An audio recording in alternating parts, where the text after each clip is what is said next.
Hello दोस्तों, मैं हूं हेमंत। स्वागत करता हूं आप सभी का सीजी जॉब्स एंड एजुकेशन की इस नए वीडियो में। मैं आपका बहुत बहुत स्वागत करता हूं।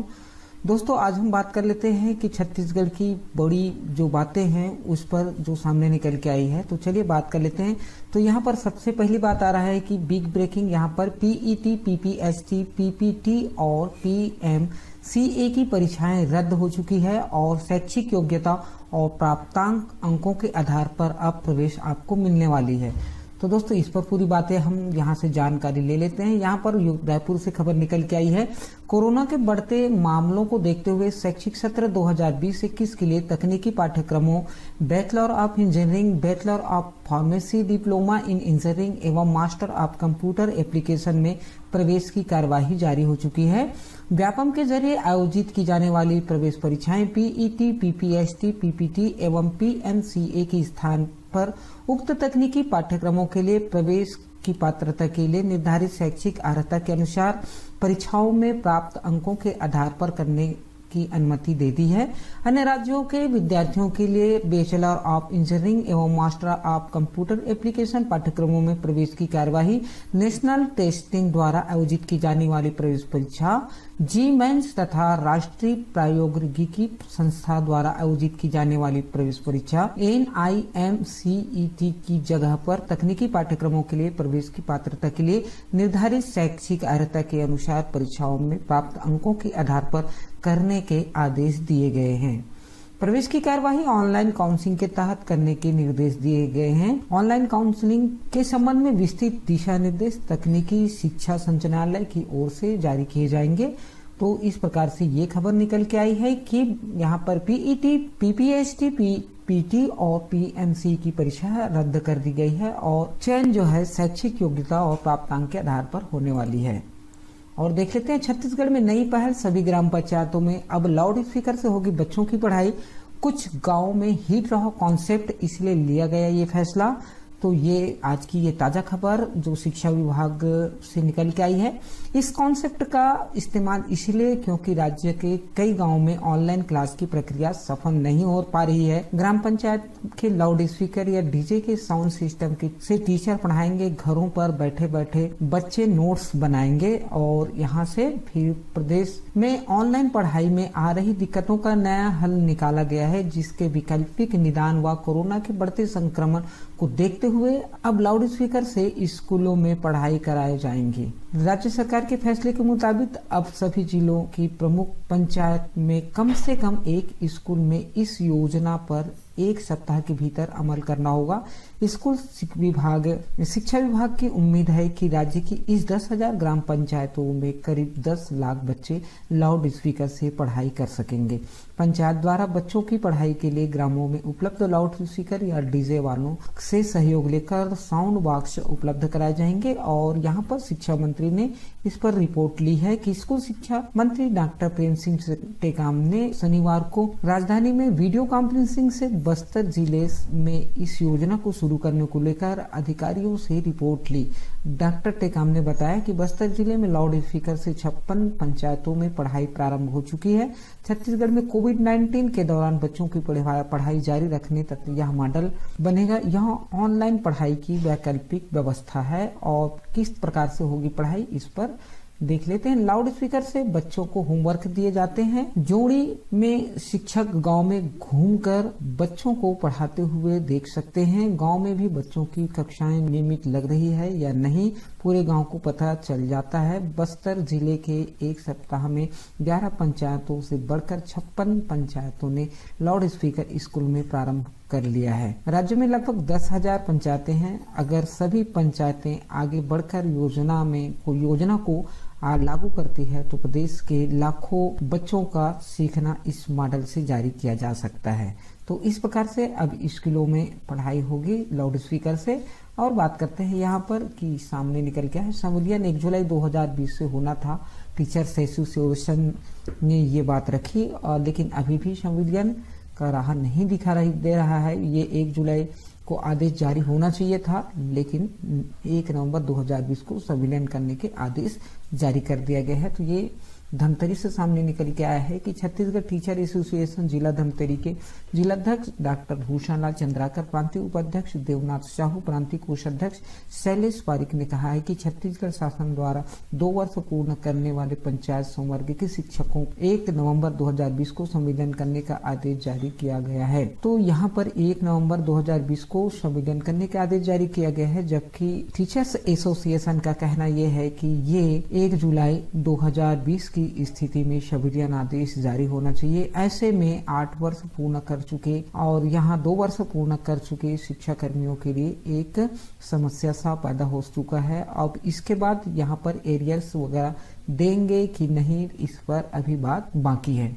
और देखते हैं यहाँ पर बीजापुर से एक बड़ी खबर निकल के आई है। अनहोनी घटना घटी। नक्सलियों ने सड़क पर लगा रखी थी 40 किलो के आईईडी। सीआरपीएफ और पुलिस ने उसे नष्ट कर दिया है।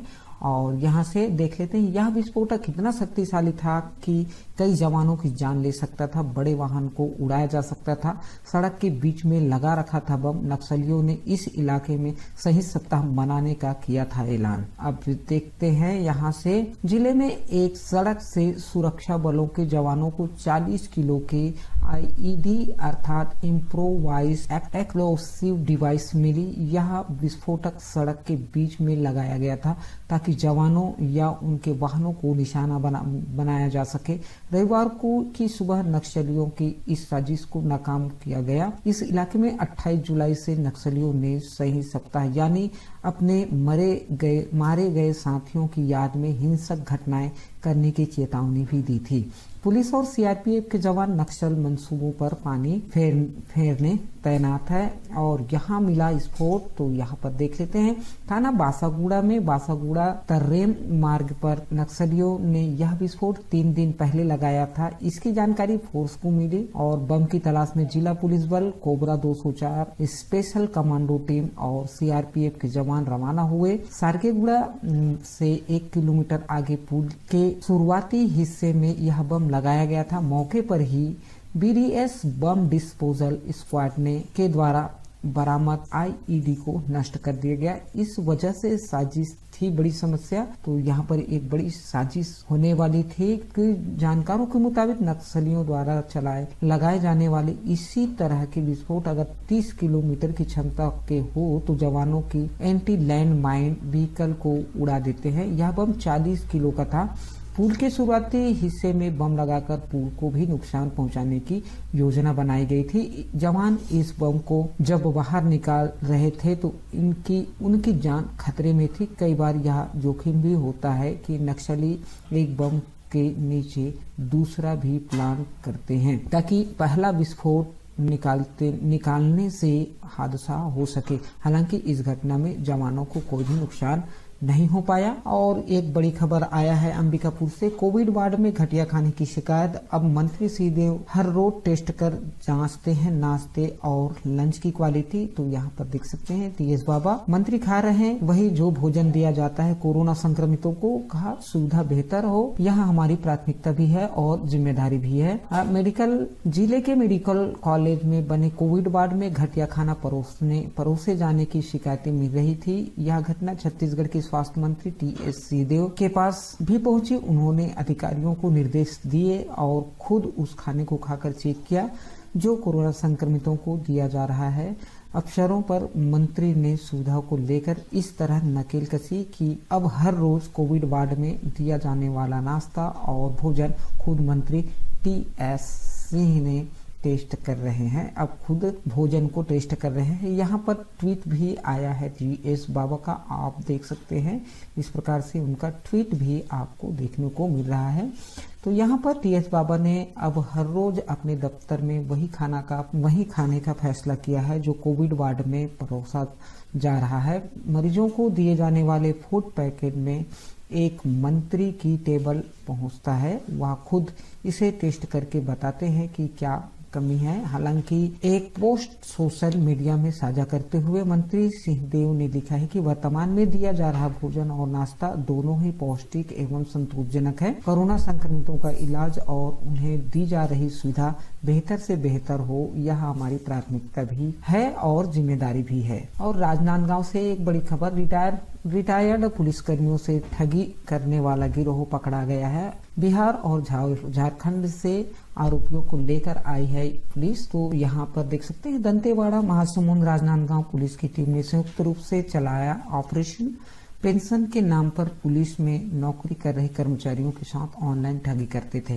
रिटायर्ड पुलिस वालों को पेंशन दिलाने का झांसा देकर ठगने वाले 5 युवक गिरफ्तार कर लिए गए। पिछले कुछ दिनों में राजनांदगांव, दंतेवाड़ा और महासमुंद के लोगों को यह युवक ठग रहे थे। लोगों की शिकायतों पर तीनों जिलों की पुलिस टीम ने एक साथ ऑपरेशन चलाया और इन युवकों को पता लगाकर पकड़ लिया गया।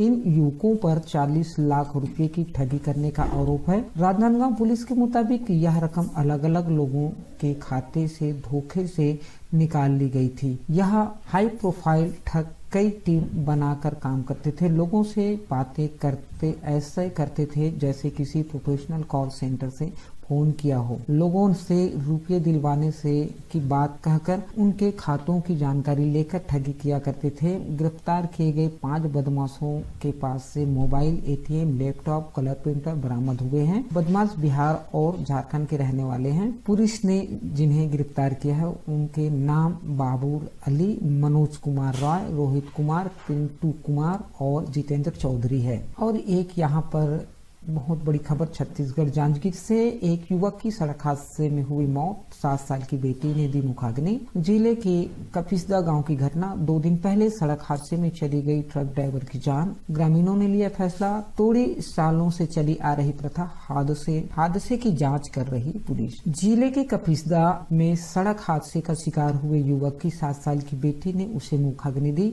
शहरों और गाँव में अब बेटों से ही अंतिम संस्कार कराने की प्रथा है, मगर समाज ने इस प्रथा को तोड़ दिया। छोटी बच्ची ने अपने पिता की मौत के बाद उसे अंतिम विदाई दी। शुक्रवार को संगीत कुमार यादव सड़क हादसे में मारे गए। वह पेशे से ड्राइवर थे। संगीत ट्रक में कुछ सामान लेकर जा रहे थे। बागू थाना अंतर्गत बंजारी इलाके के पास यूपी के ट्रक ने सामने से टक्कर मार दी। ट्रक का केबिन क्षतिग्रस्त होने से चालक संगीत कुमार यादव की स्टीयरिंग में फंसकर मौत हो गई। संगीत बालको नगर के परसा भाटा में अपनी पत्नी पुष्पा यादव और 2 बेटियों 7 साल की युक्ति और 1.5 साल की जॉनवी के साथ रहते थे। परिवार और समाज के लोगों ने तय की बेटी ही अंतिम संस्कार करेगी। तो दोस्तों ये तो रही हमारी छत्तीसगढ़ की प्रमुख जानकारी। दोस्तों वीडियो कैसा लगा कमेंट्स बॉक्स में जरूर बताइए। वीडियो अच्छा लगे तो लाइक करना और चैनल पर नए पहली बार आए हैं तो प्लीज चैनल को सब्सक्राइब कर दीजिए।